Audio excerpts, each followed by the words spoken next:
We're talking to 13-time UFC veteran and who could very well be the face of BKFC Ice Wars with a win on October 10th. Charles Rosa, how's it going today, man? Couldn't be better. Just got off the ice. Just training down in Boca Raton. Got off the ice, man. Got some good sparring in yesterday, so couldn't be better. Grinding away. Fights coming up, so fight week coming up. So I'm ready to shine. Awesome, man. We talked a few months ago about this opportunity, but I guess now that it's so close to the date, you're combining the best of both worlds. How excited are you for this opportunity, man? Yeah, this is the most excited I've been for any fight I think ever. I mean, my UFC debut was pretty exciting. It was just a lot of turmoil because it was like short notice in another country, and I was excited for that. But man, this is one of the coolest opportunities to be able to combine the two things that I love most, hockey and fighting, and to be able to do it, sanctioned legally and to get paid for it. I mean, I always thought, the coolest thing to do is to get a paycheck for, something I used to get in trouble for fighting. And the same reason that I didn't play college hockey because I get in trouble for fighting, and then they can suspend you from school and stuff. So the things that I used to get in trouble for now, I'm getting paid to do, and I'm making a living off of. So it's pretty cool how everything comes around. hmm And you were at Jersey when you fought in Boston. I want to say was it the Sean Soriano fight or the Yeah, Kyle Bochniak fight? yeah, it was my first. It was my first UFC win. It was that was when they still allowed you to walk out and represent yourself before they brought all the Venom and the Reebok gear and all the stuff. Like you could walk out with whatever you wanted, man. You walk out with your banner, you could have your sponsors, and it was the coolest thing ever. And I just had the idea, man. It was at the TD Garden, my first UFC win. I walked out with this Boston Bruins jersey on with Rosa on my back because my dream as a little kid was always to be an enforcer and play for the Boston Bruins. So as close as I came to it, was a walkout in the Boston TD Garden where they hang the banners of the Celtics and the Bruins championships. Walked out to a sold out crowd of 20,000 people at the TD Garden and picked up my first UFC win and finished Sean Soriano and put him away. And that was also the kickoff of the Black Zillions versus American Top Team season. So it was like literally one of the, it was, I would say, one of the top three best moments of my life aside from having my baby and then finding out about this fight. So Awesome, man. How happy are you to be fighting in Florida of all places? It's perfect. It's right down the street, man. I mean, the American Arena, I train at Roger Crawl's MMA Science. I do kickboxing with him 2 or 3 times a week, and that's like 10 minutes from his gym. So, I've went to a lot of the games there. They got my favorite player, Brad Marchand, now playing for them, and I think some of the guys will be in attendance, and it's honestly a dream. Like it's a dream come true, man. Like to be able to play, like to compete and fight. Like it was cool fighting in Boston, no doubt. Like setting the record for the most all-time wins at the Garden, but in Boston, but to be able to play at the home of the Stanley Cup champions, like their current champions, defending champions in the biggest, hockey arena in the planet right now, to be able to go out on that ice, that same ice that they just, raised the cup to knock this kid out is going to be pretty cool. So I couldn't think of anything cooler or a cooler place to do it. And it's in my backyard, so I don't have to worry about the travel and with all the equipment and the skates and stuff. So couldn't be better. Have you pitched Ice Wars on going to the TD Garden so you could get another one there? I mean, that'd be cool to have a You hockey fight in TD you Garden. already know, man. I mean, this is as close as it gets. I mean, I couldn't think of a closer venue. As the American is probably the second best on my list. I mean, that's the plan, man. We're gonna go from here. I'm gonna go out there October 10th. Not to count my chickens too soon, but I'm gonna knock this kid out, and then I'm gonna call up Charlie Nama and Ian Heinisch, and we're gonna book the TD Garden, and we're gonna blow this thing up, man. And I think David Feldman is helping with it a lot too. So he has the blueprint, man. They know how to get into these venues, how these places, the best of the best, and we're gonna put on the best of the best shows. And now they have the best of the best athletes. That was a big step that they took in signing me because I didn't want to I couldn't do this. This is how I make a living. I'm a professional.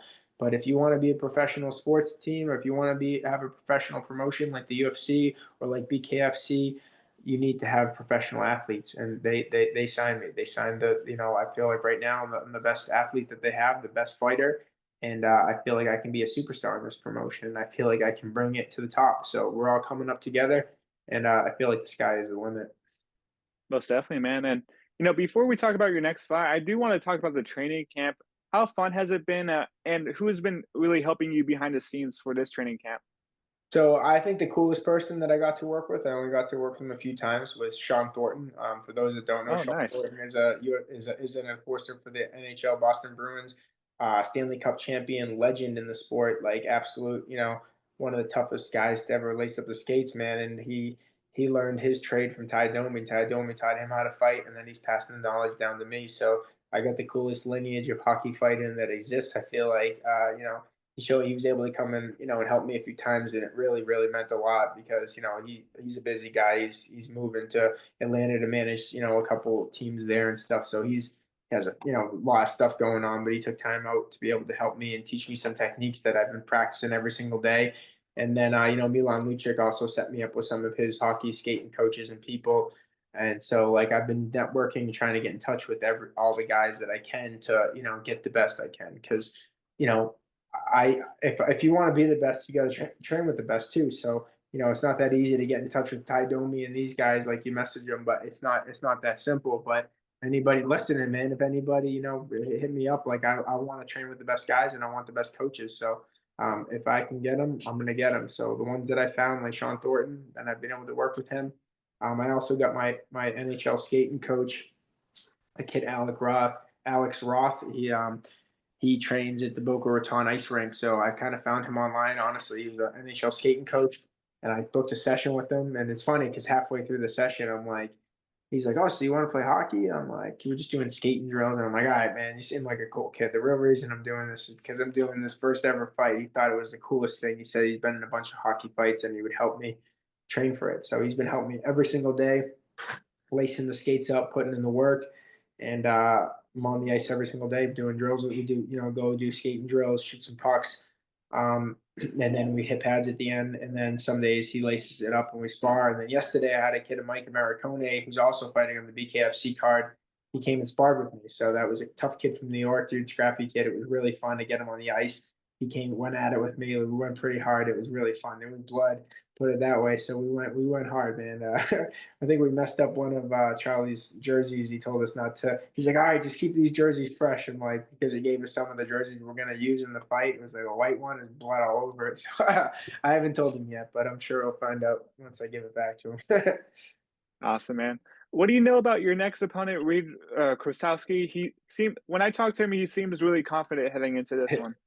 Yeah, I just know that he messages me every day and he has a fucking death wish, dude. I'm gonna absolutely smash this kid's face. Like, not that I feel like I would ever take it easy on somebody or like, not, give it my all, but this one I've had, like I said, 14 UFC fights. I've had probably a total of 50 MMA fights in my career, maybe more than that if I do the math. I mean, I'd say over 50 MMA fights, boxing matches, grappling matches. I've never had someone talk as much shit as this kid has. And I've also never went against someone with such low accolades. Even when I'm fighting in the amateurs, I'm fighting for like a championship or something like this. Like they're not, you're not just fighting nobodies. You're fighting the toughest kids in the amateurs. Then you go to the UFC, you're fighting the toughest guys on the planet Earth, and then you go to the BKFC and you're fighting bare knuckle against, Pete Barrett, who's the number one ranked kid in New England. So I'm used to fighting the best of the best. And I have this kid who's definitely not the best of the best, and he's acting like he's the best of the best. So I guess it's easy to talk a big game. Anybody can talk shit, and maybe he's one of the best shit talkers. So I guess he maybe is the best at something, but I think that's all he's going to be the best at. I'm going to sleep his ass on October 10th, and he's going to wake up and I'm sure he's going to be like, "Oh man, I was just doing that, whatever reason it is." He's going to eat his words, and then, if he earns my respect, then I'll consider shaking his hand after. But if he's going to keep up the hard talk and talk shit, then he's going to fucking get his teeth knocked out, and then he's also going to not get a handshake, and I'll maybe whoop his ass again after. So, you know, Wow, I mean, biggest trash talker out of like 50 like MMA fights or in dude, combat sports. That's pretty crazy.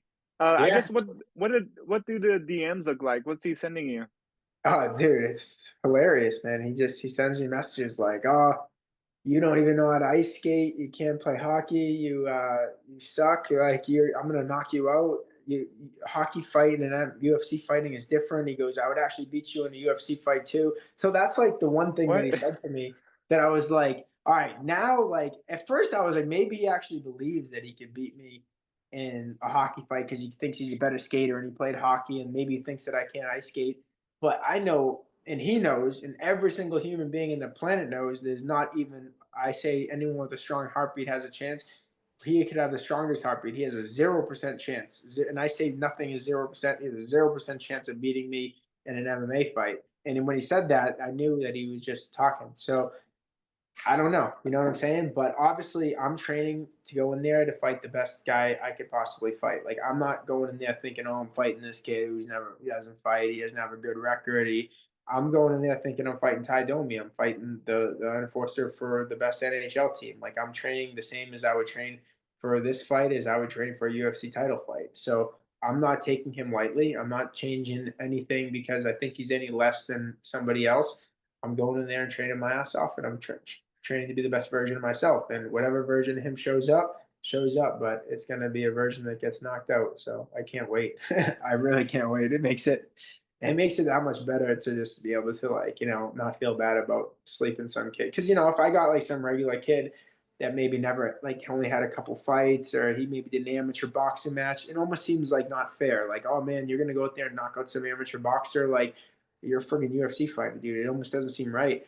But once you open your mouth and you start talking shit, dude, then you can be on the street or wherever it is. It's on site. He's gonna get his ass whooped, and it's kind of the whole world is gonna see, which is even cooler. So, and I won't feel bad about it. Not even 0%. So, Mhm. And I know you're taking it seriously, and I know your approach doesn't change, but I guess considering that he doesn't have a combat sports background, he doesn't really train any disciplines, he doesn't have any amateur fights.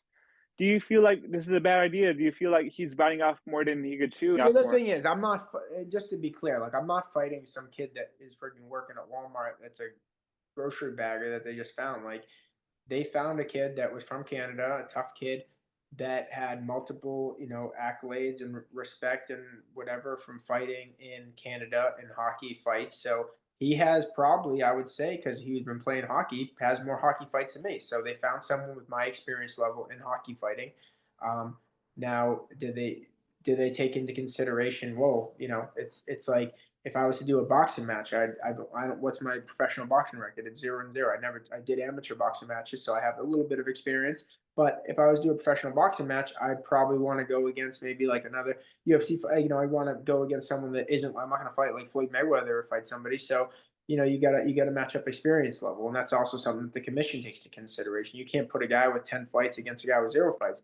But this is a hockey fight, so I do think that he bit off more than he can chew, and I do think that he's going to eat his words, and I do think I'm going to knock him out. And I do think that, well, the only thing I don't understand is like what he thinks. Like, I don't know if I don't know, man. I've gotten some crazy messages from people being like, "Oh, dude, you're gonna fucking kill this kid. I know him. Like, he played in the junior. I played in Canada with him, and he's such a pussy." Like, I don't know if these kids that don't like him or what it is, but it's the messages I get for him are fucking cool. I wish I could read them off to you, but it's pretty funny, dude. It's honestly comical to me, but it kind of gives me an extra fire because then it makes it even more so that I can't like lose to him. You know what I mean? I'm like, well, there's always a chance that maybe he had experienced hockey fights and stuff. So like I said, he can throw a punch, he can ice skate, and that's really all you need to start. But does he have the heart? Does he have the discipline? Does he have the will? Does he have all the things that I've proven that he has not? So we're about to find out October 10th. You guys all get to see it. Awesome, man. I guess last question before I let you go. I guess what can the fans expect to see from you in October 10th in Florida? That's you're home away from home. No, no, man. I mean, I'm a Floridian now too, man. I got a house here. I'm in my house at home in Delray Beach, Florida. I just bought a house, have a beautiful new baby Bella, beautiful wife, and my mother-in-law, my mother. Everybody is down here, and man, I got my little brother Lucas. Lucas Rosa, King of Monsters. He's top up and coming prospect, undefeated. So I'm a Floridian now. Like, I moved down here. Similar, I kind of like to, for the sports fans, it's like Brad Marchand. He came from Boston. He's Boston blood through and through. He wears it with pride, but he came down here and he won the Stanley Cup with them, and he's accepted Florida as his home now. I mean, everything is definitely better. Living situation in Florida, it's beautiful. No taxes. Life is good. Life is fun. There's the beach every day. It's tough to argue. Now, what made me who I am though is Boston, is my hometown, and that's what gave me my will to be a fighter, my will to survive, my will to live. Brought me my family values, the things that make me who I am. So you combine those two things and you get the best of both worlds. So that's what you're going to see October 10th. You're going to see, a Boston-born Floridian fighter, man, fighting in Florida, home of the Stanley Cup champions, and watch me knock Reid Krasowski out October 10th. So tune in.